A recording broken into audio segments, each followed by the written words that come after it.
Welcome everybody. Oh my God. We're looking at our phone, our tablet there. We're doing a quiz on the 5 love languages. Yes. Are you finished? Oh yeah, I'm done. Yeah. Just finished up. Okay.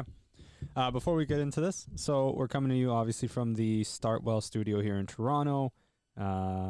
We would like to thank our presenting sponsor, BULOVA, and of course Got Style for hooking us up with the fits.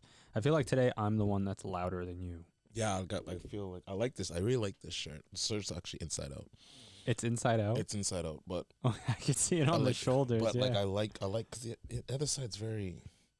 I don't know. I like it. The other inside side out, so looks more inside out than the So outside. I'm running it inside out. They approved that I got style. Did they? Yeah, Okay. he said it's okay. As long as they approved it. So today we're just, you know what? There's no point hiding it. We had a guest, didn't work out, and the individual had to reschedule. But that's okay because we just go with the flow.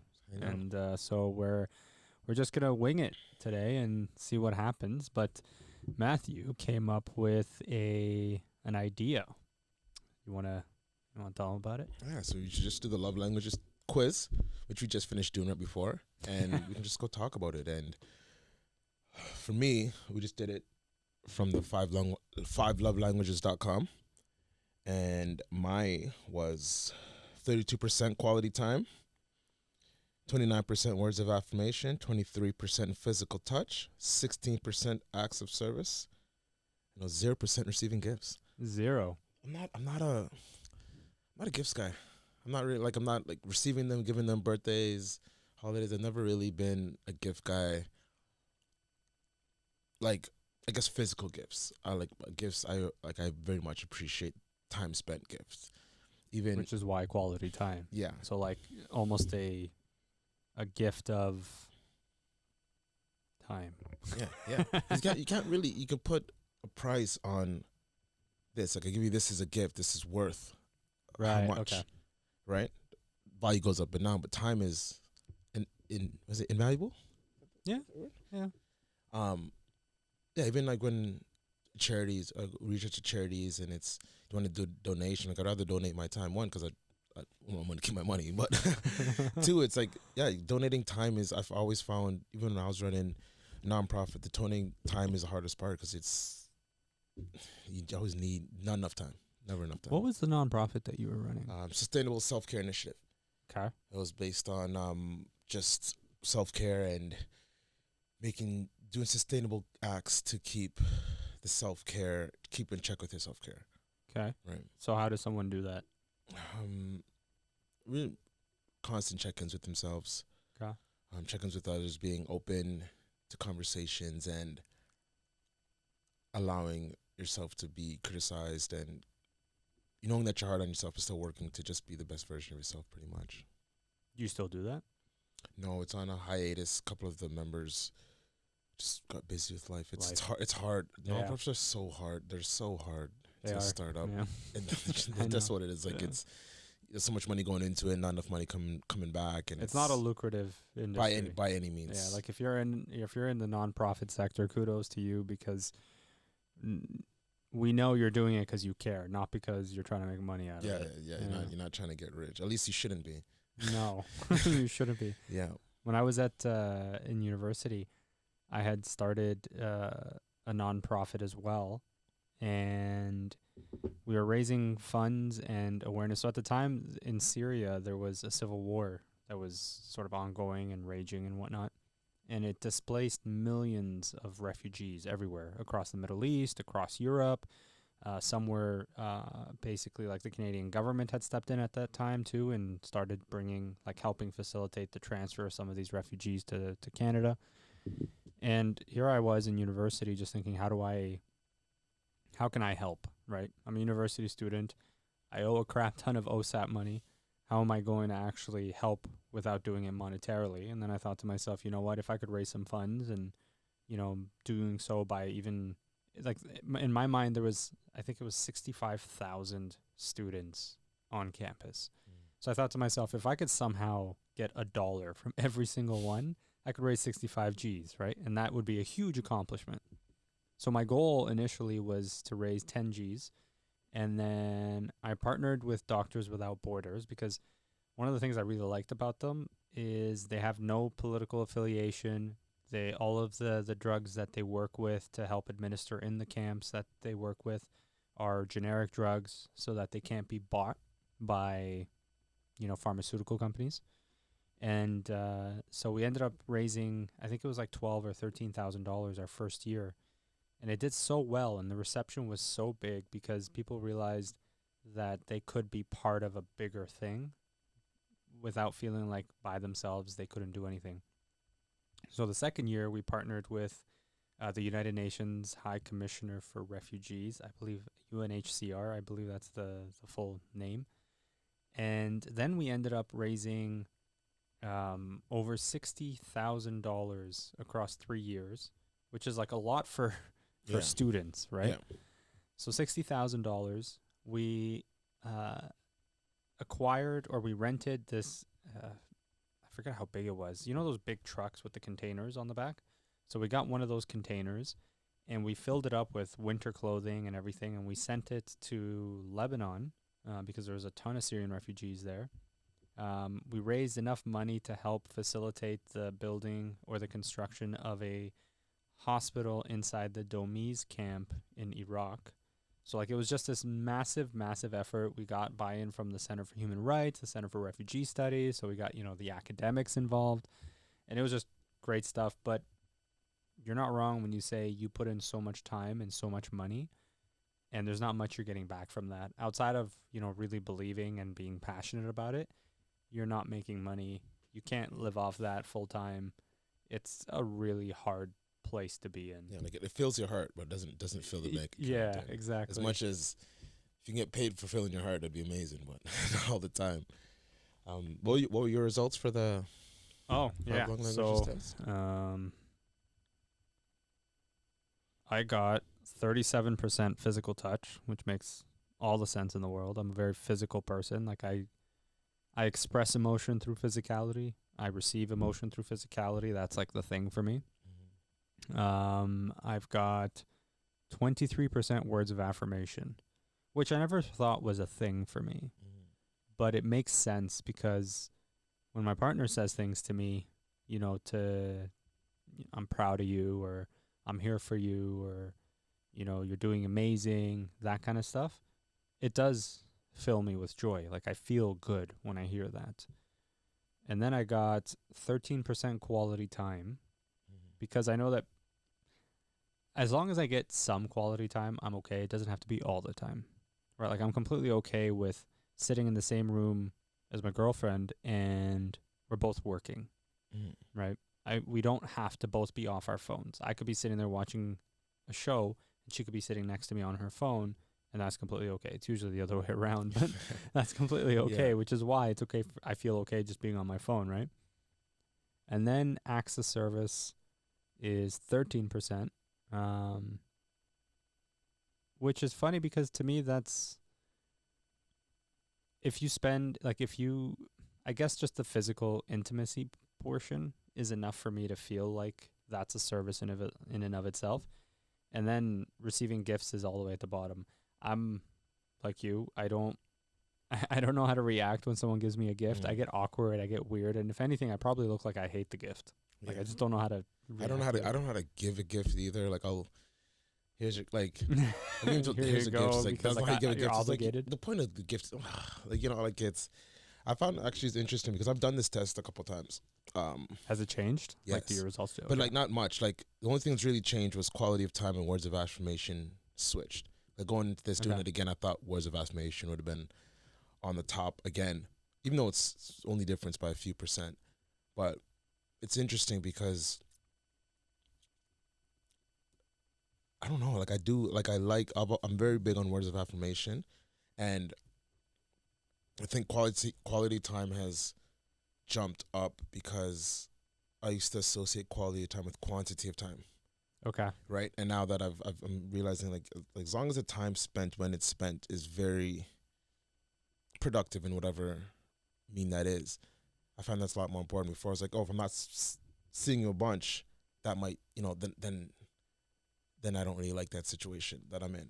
But Okay. now it's like, okay, I don't have to see you all the time. Yeah. I don't have to see that much, but like as long as when we're hanging out, like it's just us. Like I know one of the questions was when you're hanging out with somebody, for them not being on their phone, and I think that's a Yeah. big thing too. It's like it's undivided attention, and for me, I think that's one of the main parts of quality time. Would you do this test with your boys? Because I can see this being a really good indicator for how to communicate with your closest male friends. Yeah, you should do it with people too. Like not even just for your partner. It works for friendships as well, Yeah. right? Because those ones like in a relationship or single is the beginning one, and it's true because then you know how to Communicate with them, communicate with them. right? Like if you've got a buddy who, is his the highest sort of point there is words of affirmation. You know that saying, whispering sweet nothing is the way to warm him up, get him relaxed, shoulders down, that kind of thing. Yeah, Or if they are the kind that like quality time, then you know that the idea here is to spend time with them. And it's funny because when I think about that, I can think of like some of my closest guy friends where they would fall in, right? Like I've got one who is very much about quality time, right? One who is very much about words of affirmation, but words of affirmation in the sense of not just complimenting them, but telling them, honestly, like they just want that honest feedback. But giving them that honest feedback about what they do well and what they don't do well is something that they resonate very much. And even with receiving gifts, like it's good to know if people like, because also gifts, I think for me, because when I think gifts, I'm like, okay, here's like a bracelet or here's a watch, but like a gift for me, like a gift, a great gift is like a thoughtful. I have a couple goes like a thoughtful, like making a card instead of buying a card. That there's a big difference, but like it's the same gift, Yeah. right? But like I'd rather take a card that's made, that's nice, they took your time to make it, opposed to, or like something, when walking by just a random, oh, I was going to the store and I saw this poster that reminded me of you and something like that, right? And when I think gifts, I think birthday, and it's like you don't, like it's only getting because it's your birthday, and or you're only getting this because it's Christmas, and that's what kind of throws me off the gifts. Like gifts for a reason. I like random gifts. Okay. Random gifts, but like gifts are usually just associated with a certain occasion. So could you be with somebody who doesn't meet your top love language? Top? I can't. No. If I'm with someone who's not, that I can't physically connect with. And like some of the questions when we're talking about physical connection, we're talking about hugs, holding hands in public. Yeah, Yeah. stuff like that. And I mean, I'm not crazy about PDA in general. It's just not something I enjoy doing. And not for not wanting to be physically intimate, but I just don't enjoy the PDA component because like we've all been there where you're walking in the middle of a mall and you see people just making out. And Yeah, you're like, I don't think I'm not big on PDA. I have a couple buddies who love the PDA. Actually, I just don't know why you would like it. I went over with the guy not too long ago, and he was telling me he's like, oh, this girl's gonna come by, and he's like, just so you know, I'm big on PDA. I was like, all right, cool. Like not thinking anything. Then like an hour and a half later, I'm like, oh, this guy You're he's really all okay. about it. But teach their own. Teach their own. I'm not big on PDA, but I'm very big on like when we're like hanging out together. Like I want you to like, sit close to me. That's like let's be near. Like there's no need to sit on the other side of the couch. Just let's hang out. We're here together. Might as well spend it close together. So, but yeah, I would have to, because I have two that are pretty close, so I'd have to at least jump to the other one because I have quality time at 32 and words of affirmation at 29. If they didn't do any of those, and if it's also too, I don't know if there is, but if there's one of this is how we receive love, not necessarily how you give love. Those aren't necessarily the same. I have quality time, acts of service, and receiving gifts in that order, all at 13%. Pretty even, eh? Yeah, completely even. Yeah. And that makes complete sense to me, but it also complete sense to me the order that they're in. Yeah. Like quality time would be ahead of acts of service, and then gifts all the way at the bottom. But for me, it really is physical touch because it that's, I don't know what it is. I feel like I connect more. And even with like, I hug my friends. Um, we're sitting down, like I'll put my hand on their shoulder, that kind of thing. Like it's just always been how I am. Mm-hmm. And I find that when that is reciprocated, I connect more with the person. Yeah. There's some people that just hate touch of all kind. Yeah, I'm not like I get my moods too. So I don't really feel like I don't feel like being touched. Even like sometimes sad people. It's like you don't need to hug today. You could just some It'll never props come or out of my something. mouth. Um, it's definitely very important to go through. That's why I want to do this. Just like to talk about it because it's very even goes into it more, right? It says you can save the results too. Oh, it goes into it more. Yeah. So why is this important from your perspective? Why did this sort of come up to you and go, okay, that I want to do this? What do you think you could learn from understanding someone's love languages? Well, what it really came to me is because I've had conversations with girls before and like, what's your love language? I'm like, oh no. So knowing it, just one, it helps with good conversation with women. Yeah. But two, it shows you. Remember the first time I did it, I was completely thrown off, and I was like, oh, right, because then you really took time to really answer it. The very first time I did it, physical touch was first. Words of affirmation was still second, then quality time. Acts and service was receiving gifts was always been the last one. Yeah. Yeah, I guess through time. That's why I'm gonna want to do it again. I haven't done this for a couple of years. I'm surprised it changed. So do it again for another couple of years because it's also doing it more times. You should get to see how you're growing and what's changing, right? I think it's important to do because it helps you connect on a way that it's hard to converse about, right? People I know you've done it, it's like, oh yeah, I'm a physical touch. You just assume it's physical touch, but then you go through the test and see the questions because a lot of them are very similar questions. Yeah, they ask the same question in different ways. Yeah. And it's like, okay, then it's like, then you so really prioritize it so you really know, and that's what the joy of it is. I think it'd be interesting to do this test with your partner every few years. Mm-hmm.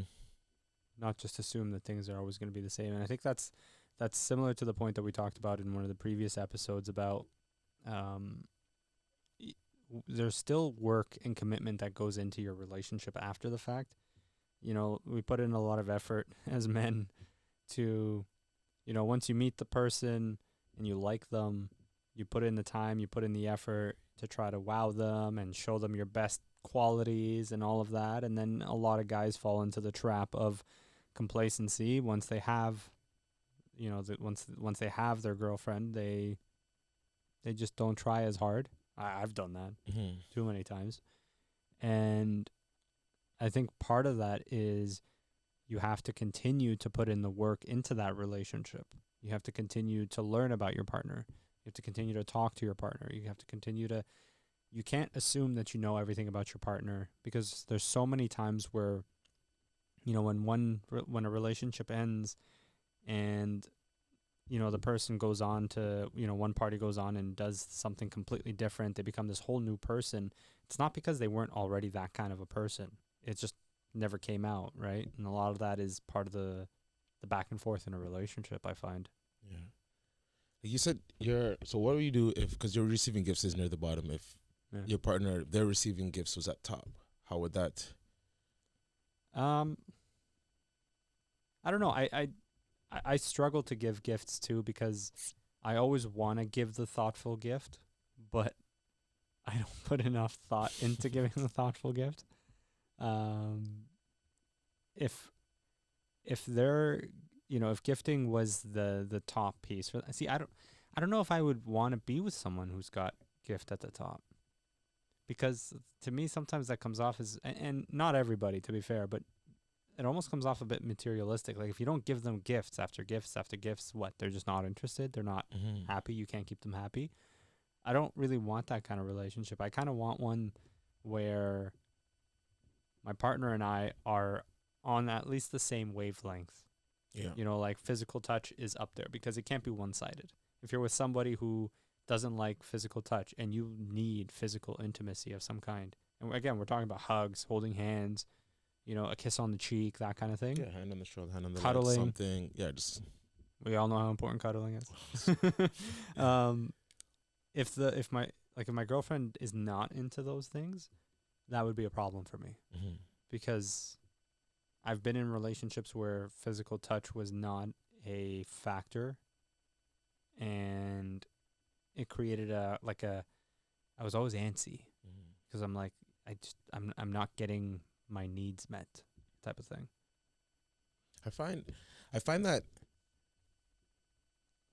receiving gifts is, at least to me, is the easiest one. Obviously, like a thoughtful gift is probably the hardest, I think. Yeah. But if someone's love language is receiving gifts, they can't all be super thoughtful gifts. At some point, it's just okay. Here's a gift, and like you're happy because you're getting the gift, and it's like okay, you're There's not a really putting. PlayStation. Yeah, well, see, like getting a PlayStation is a great gift. Like Yeah, I would love that gift, but it's to me, it's that could be from anybody. Yeah. And that's the thing too. If it's a gift, it could really be from anybody. If you're giving me, new sunglasses, or yes, I obviously like the gift, but like I don't. To me, I don't think receiving a gift of that from means more coming from a certain person. For example, if you give me a watch and a girl I'm talking to gives me a watch, the meaning, yes, but it's the same watch. It's the same watch, but it's the meaning behind Yeah. it. Yeah. And that's why like the physical touch I find, or even time spent, is like, because in time spent you can do so much in time spent, Yeah. right? You have to see them to give gifts. It's still time spent, and it's words of affirmation usually after time spent too. You really get to talk and get to know the person. The more you talk, the more you get to know the person.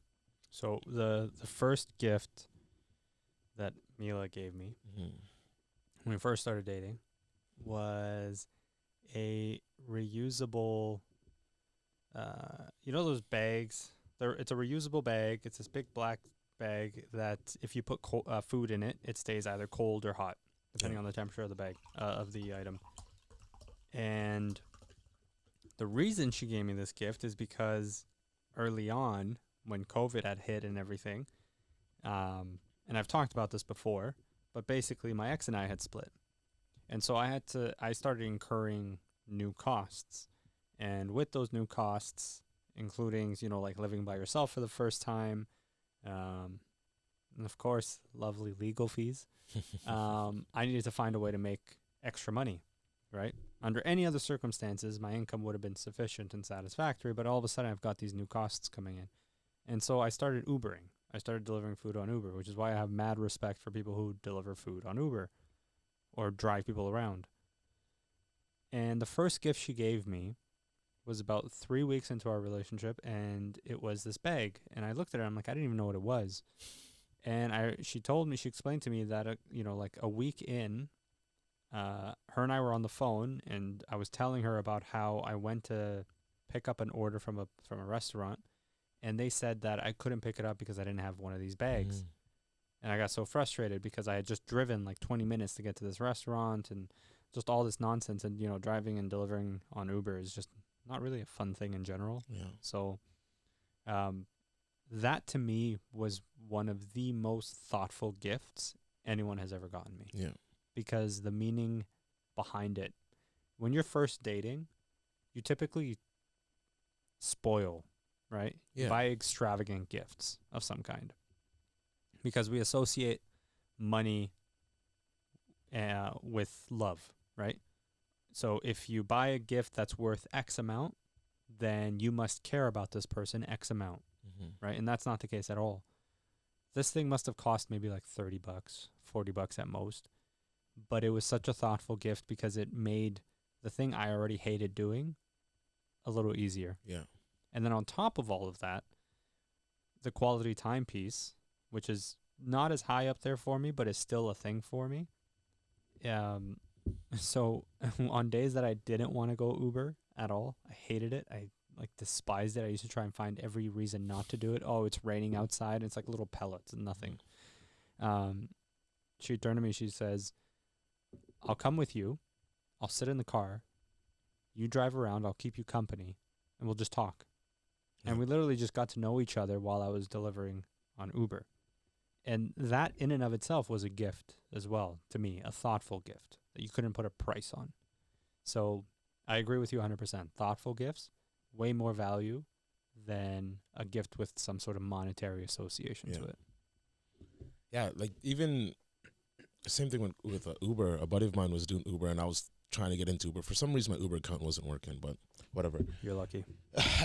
And he's like, all right, just come sit around. So I actually went with the day and sat down with him as he was doing Uber. I'm like, okay, like I can do this, but like sitting and not actually doing the delivering. I used to ask my friends to just join me. Yeah, like yeah, he's like, yeah, if you ever want to come by, like it's cool, like it's fun. He's like, yeah, because it gives them something to do, somebody to Yeah. talk to, so it makes it a lot easier. That's definitely better than anything else, right? Like the having a thoughtful gift always works, but it's hard. It's hard. Like I like to keep notes, like certain things, and then it's like so when it pops, okay, yeah, I got this because I remember once you said this about this, and I think like I'm a practical gift giver because like for me, I give gifts to my grandma pretty much only. So it's like, so when I get a gift, it's like, okay, I'm gonna get you a Swift or WebJet. Yeah. Like, you know, like I don't Stuff care you how much you actually like. need. I don't care how much you might. Like, it's Yeah. not fancy, but this is something you need. Yeah. Like, you know, that's why, like I said, I'm not a great gift giver, at least, but like it's, you know, she has like the whole Swiffer collection, like like that, like any kind of Swiffer thing that is there, she has, right? But it's like for me, it's like I'm just more like get something that you need. Like Yeah. I'm not gonna buy you something that you just want. You buy it off. Like if you want something, you buy it yourself. Like I don't know, because for me, it's like if I want something, I'm impulsive. If I want it, I'm gonna buy it and I'm gonna get it now. So would you prefer to receive a practical gift over just would you prefer, there's this weird thing about gift cards Mm-hmm. where, because like I can give you this mug and say this is worth $30, or I can give you a gift card for $20, Mm-hmm. right? The gift card is less, but there's this weirdness around, the gift card, I can give it to you for $50, or I can give you this mug for $30.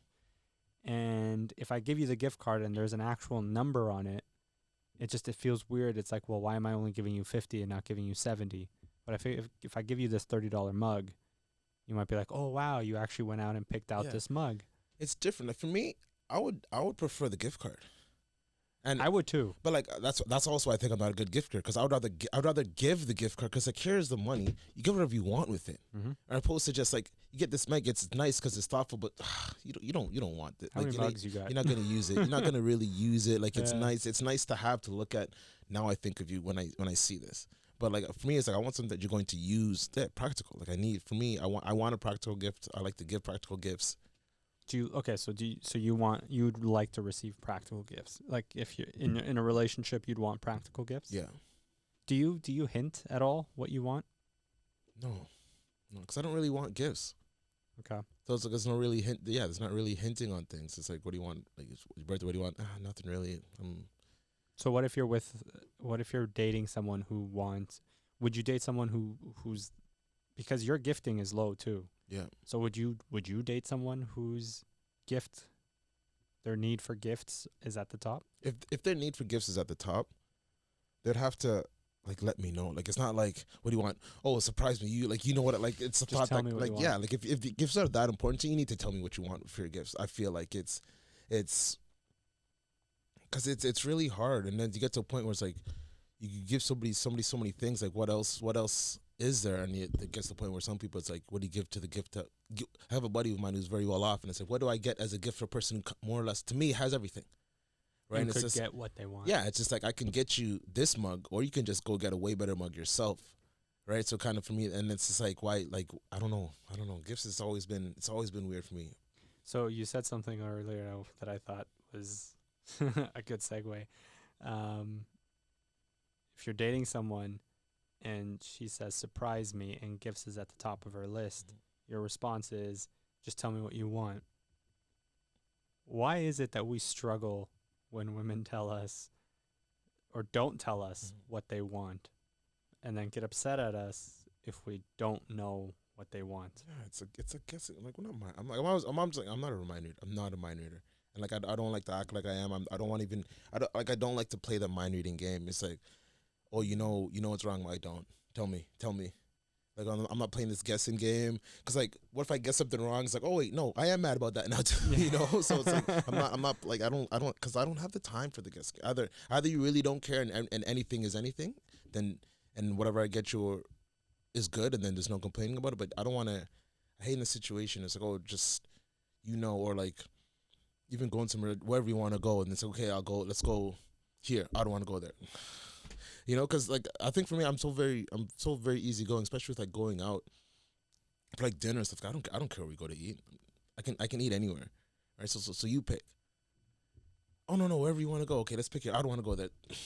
Once I get one of those, I don't want to go. Okay, then you pick, because it doesn't matter to me. It obviously matters if you're gonna say no to somewhere, or like even picking a movie. What movie do you want? Like me, because I can watch any movie. Because I like to watch bad movies too. Because like really? yes, because I like, for me it's Why? I like, because 5 minutes in. For me to watch it, it's gotta. So many people must have said yes. So my mind is like, how did it get past so many people to get to me? I need to know Good what logic. I need to know what people think about this movie. How did they see this? I've seen some movies that look like I've shot it, and I'm just like, people are getting paid. Like, there's not like one person. It's not like I just uploaded this to my own social media and this is the movie. This is thousands of dollars, tens of thousands, hundreds of thousands, sometimes millions of dollars of movies, and it's like, it's terrible. But I don't know. I don't know if I could. Like 5 minutes in, I'm done. If it's bad, the acting is bad, and it's not even now the quality, right? Because it's so much easier to get access to good quality cameras. Your phone can film. I've seen it all over.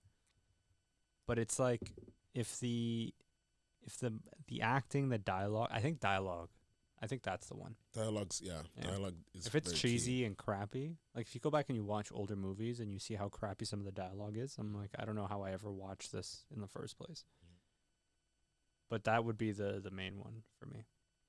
But to your point earlier about just tell me what you want, it makes me think of that Notebook scene, that What meme. do you want? Yeah. What do you want? Yeah. So And many the memes. caption's always about like when you food. try to ask Yeah. a girl where she wants to Yeah, eat. it's true.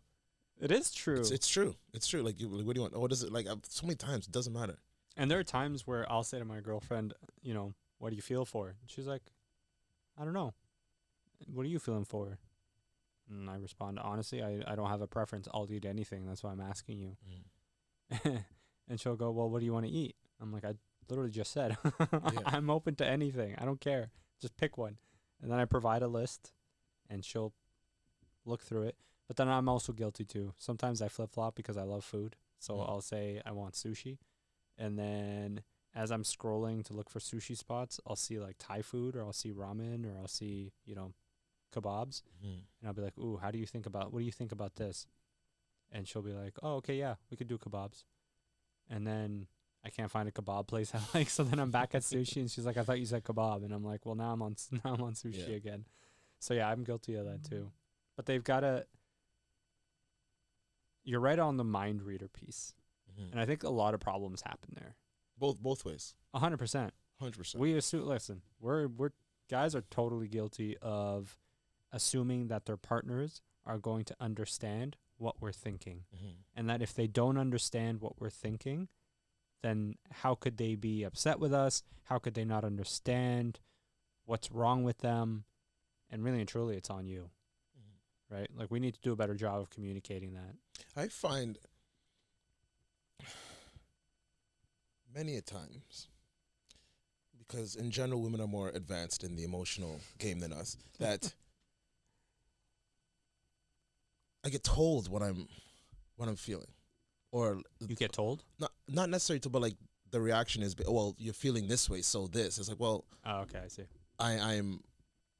I'm not feeling this way. It's like, well, yeah, you are, because it's like, and it's like there you get analyzed, coming from not from like a condescending point, but it's like because they feel like these are the signs that you're showing, but obviously sometimes it's different for each person. Like, just because I'm sitting back and quiet doesn't mean I'm upset about something.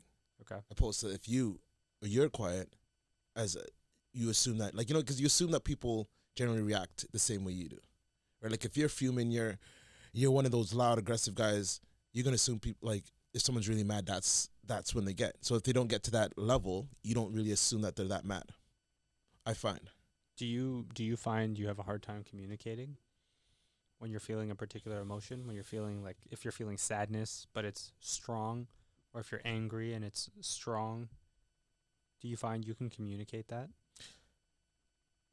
Yes, but a lot of times I don't know, and it's a legit no because you're going through it. Like, am I?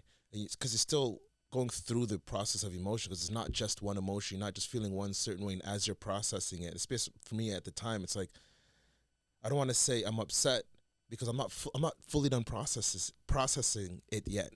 So I don't want to say upset now when you work on me being upset. It's like, no, I was just kind of, you know, disheveled or something, or another emotion that's close to it. I like to really think about it and sit on it a bit and to know where I'm at, right?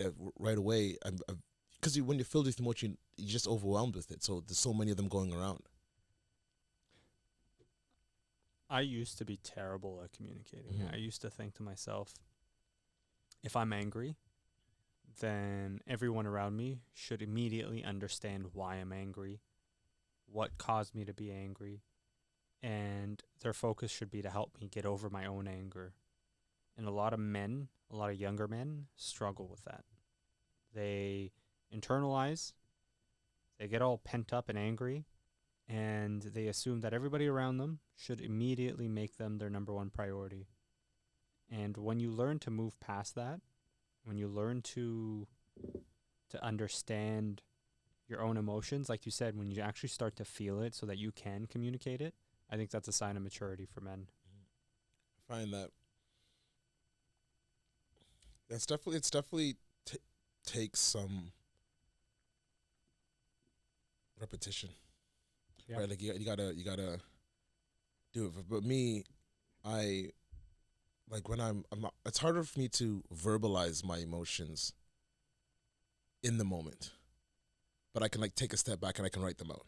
So usually like I'll get on the phone and I'll be riled up, good or bad, like happy or sad, and then it's like I'll come off the phone and then it's usually like a long text after. Mm. And it's like because I can better articulate my thoughts and feelings through writing it down, right? So like it's for me, I know every time I have a heated conversation, I do like to verbalize it because you can see the emotions, but it's just like I need to step back. It's like, okay, emotions aside of it, now I'm logically, because that comes like emotion, I'll say it emotionally, then I write it down logically. So it's like, so between the two of them, you get where I'm coming from, because sometimes you overreact and it's like, okay, just acting off emotion, but logic, I'm sitting back and it's like try to really think what I'm trying to say, and I might have missed things when I get amped up. Sometimes I fumble over words and I just trying to get it out, and it's hard, especially if you're going back and forth, because usually it's a heated argument. I find it's hard if the other person's not listening too, right? And for me, it's like once I feel like you're not listening to me, now I'm not listening to you, and it's hard when it really gets to that argumentative state, because like now no one's listening. That's why I like to step back, and I like to just write it out. But things often get misinterpreted through text, which is also a hard thing, which is so hard to. Always. The way So hard I to. have to always remind myself that whatever I'm writing, so whatever I'm writing in a text message, I'm writing it from the voice inside my head.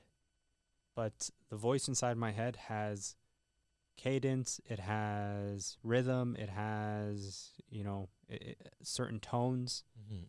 When you read that text, you're reading it all. It seems like you're always reading that text from a very aggressive standpoint, especially if it's an intense text message. Yeah, it's hard. It's hard to You can't basically can't tell tone. You can't tell tone. The tone. Yeah. The only tone you get is the tone that you're feeling. Yep. Or you can get the same good morning, just good morning. And if you're in a great mood, it's like, oh yes, good morning. If you're bad mood, it's, oh, you're just saying good morning. No, good morning, baby. No good, and it's the same words, just, and it's the person. It's really how you're feeling. It's so hard, which is why I get into so many arguments via text. But but it's difficult. Very. I hate having conversations over message. I'm an immediate pick up the phone, call, or FaceTime if you can't do it in person. I hate having conversations over text because there's so much that gets lost And it always in does. translation, right? And so sometimes I find myself writing out, if I have to have it over text, I find myself writing out messages that are so much longer than they need to be, because I'll say something and then I'll say, and just to be clear so there's no misunderstandings, and then I'll explain what I was just trying to say, which under any other circumstances with tone you would understand. And so I try to avoid them altogether. If Yeah. possible, I would. I've Like, even resorted at times to sending just a video message or an audio clip, if you will. yeah, because I hate phone calls. I hate Really? phone call because I can't multitask for shit. And like, so if I'm on a phone call, I can't do anything else. Stereotypes. Yeah, no, Real. like I can't do anything. So if I'm on the phone, I just gotta sit. Like I can't do anything. I don't know how to, and pay attention to the conversation. So I find for me, I like to. Well, I'm trying to start leaving more voice notes Mm-hmm. because at least it's a quick. Okay, this is what I'm feeling, and then at least gets the tone Yes. right, which I'm trying to do more. But yeah, I can't talk on the phone, man. Do you have any I don't want to call them tricks, but do you have any ways or things you've learned to help resolve conflicts? Whether it's with the person you're dating or a friend or a family member, just something that based on your personality that okay, this is how I react, so how do I, and this is going to cause a problem, how do I negate I all like of to that? state out loud that I'm getting very angry. Okay. I'm like, you How do you like, say it? Like, I'm I'm- getting angry. I'm like, oh, Yeah. no, it's like I'm like now I'm starting to get pissed off. I'll be like, I'm like, you're not listening to me. I'm like, Okay. I'm getting pissed, and like you can see, I'm like, no, I'm getting agitated. Like, and it's usually like, okay, like, I'm getting bothered. Mm. You know, can we talk with this later? Like, I'm getting worked up. You know, but because I know when I get worked up, and now that I'm worked up, I'm like, I don't care now. Yeah. Like, and that's the thing. Like, that's what I like to give them, because like especially because I'm calm most of the time. It's like when I start to get worked up, it's like, oh, now it's time to poke. It's like, and it's like, no, because now I'm ready now when I'm ready to set off, it's a problem now, because now it's F this, F bomb this, not like, what, like I'll throw a table, like, it's and all it's gone. yeah, and it's hard because everybody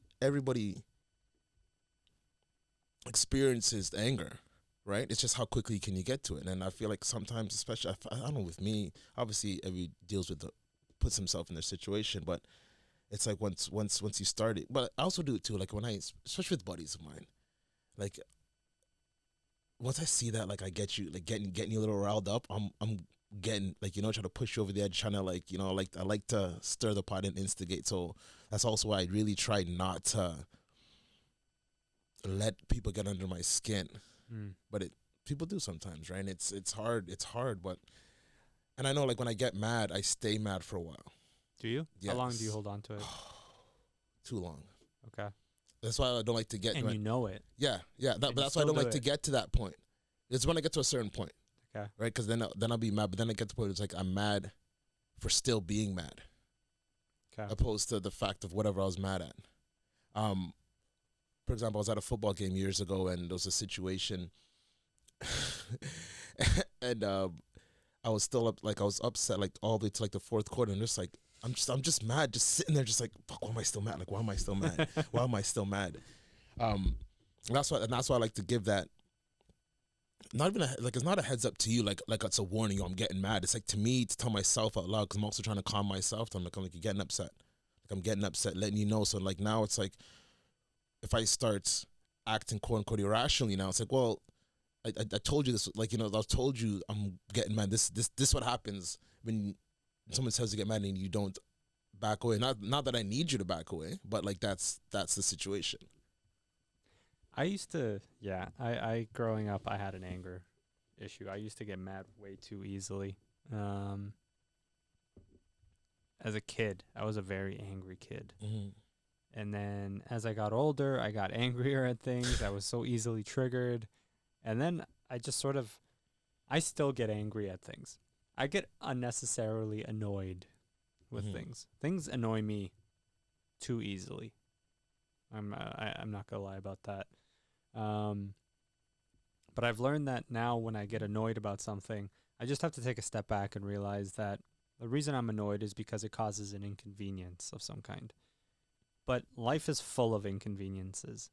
So it's about how I react to it, because it can either ruin the rest of my day, or I could take it in stride and just say, you know what? It's annoying, it's frustrating, but I'm going to have to deal with it. So just deal with it. And the sooner I deal with it, the quicker it's resolved. And then I can just move on from that. Where I still struggle is if I get multiple annoyances at the same time. Where then it's just like, it's compounding, right? It's just like one thing after the other. And then you're just having one of those days where the smallest of things just annoys you. You don't remember where you put your keys. Mhm. It's just like, fuck this shit, man. I don't know where anything is. Where is it, bro? Where is it? Yeah. But it's just like you can't help it. Sometimes you also just got to feel it. Mhm. Right? Sometimes you just got to let it out. And it almost feels a little therapeutic to just, when you're angry, just be like, fuck. Mhm. Yeah, I think I stay mad for a while because it takes me so long to get to that really mad state. And I think because the whole time like I'm getting like, don't get mad, just chill, like it's not worth it. And then it's just like they fucking got to me, like, you know. Then it's like some sin is like, man, like, and I don't know, like every time I get really mad, I feel like I feel like I shouldn't be, like, you know. And I feel like I've been in arguments with people and a couple buddies of mine, and like as soon as I get like, it's like, oh, you're supposed to be all like calm, and then it's like, get the fuck out of here, man. Like everyone's allowed to be mad, Yeah. like, you know. And just because I promote and I love to be the calm and have like the neutral and just be happy as most people do. I hate, like, it's like when people are rude all the time. It's like you can be rude all the time and no one bats an eye, Yeah. right? It's like being late for work. The person comes late for work all the time, nothing happens. But the person who's always on time, you come late for work once, and it's a problem, Yeah. right? It's like the Yeah. the second I freak out, it's like, now you're I knew you were fucking this. I was like, well, everybody gets that way, right? Yeah. And it's hard, like it's hard, and I figure that's another thing too. I don't like to get mad because like I don't like to give people that satisfaction. I was gonna say, don't let them have it. Yeah, and that's what bothers me. It's like I get like you got the reaction because like it gets for me to get me mad. It's not flick of a switch. It almost never is. It's always worked on it. So it's like obviously you're trying to get me, and it's like, oh, you got me, and then that's what bothers me. It's like, yeah, you obviously poking, because it's not like some people, like, it's just sometimes just turn holy like. Where'd that come from? Yeah. Right? And that's very rarely me. Right? And it's like, so it's usually with a lot of conversations go, you've been working on this. So it's like I feel like I let myself down. It's like, oh fuck, I let you get to me. And that's what sits with me for days. How do you feel about people that get mad too easily, just like that? It sucks. I think it sucks because it's always something else. And Yeah. it's like what is going on? So I'm just like, fuck, man. Like for me, it's depending on it, sometimes, oh, fuck that person, right? But then it's like what is going on that has you so worked Angry up, all the especially time. especially when it's all the time. Some people are just forever like grilling or mean mugging, just always just angry, just like, man, like it's for me, it's like that sucks. That's rough. That's got to be rough. You know, it's funny you say that. So today, I was having a conversation with somebody that I've only known for maybe 3 months. And he came across Gents post and then the Gents Talk series. And he reached out to me. He sent me a text and he just said, hey, I saw the stuff you guys are doing with Gents Talk. I think it's amazing. Like, kudos to you guys. Exchange niceties and everything. And then he comes back and he says, you know, there was a point in time where him and his spouse were having trouble, right? And he sought therapy. And therapy just wasn't for him. And we talked about therapy a little bit where, you know, for some people it works, for some people it just doesn't, right? It's not for everybody. Mm-hmm. So he started reaching out to these men's support groups. And he said the interesting thing that he said to me was all of these men's support groups, now this was his experience, but most of the men's support groups that are out there are full of men who are extremely angry. Yeah. They are extremely upset, jaded, and just simply unhappy because life has dealt them a shitty hand. And it's turned ordinary guys into these mean, ruthless, just unhappy people. And then you've also got this is like it's coded in their DNA. They're just always angry. Mm. That's just who they are. But he talked about how the biggest thing that he could do for himself was find a support group or a support network where the men turn that negative energy into positive energy. And instead of holding on to this negativity and saying, I'm going to show you, right?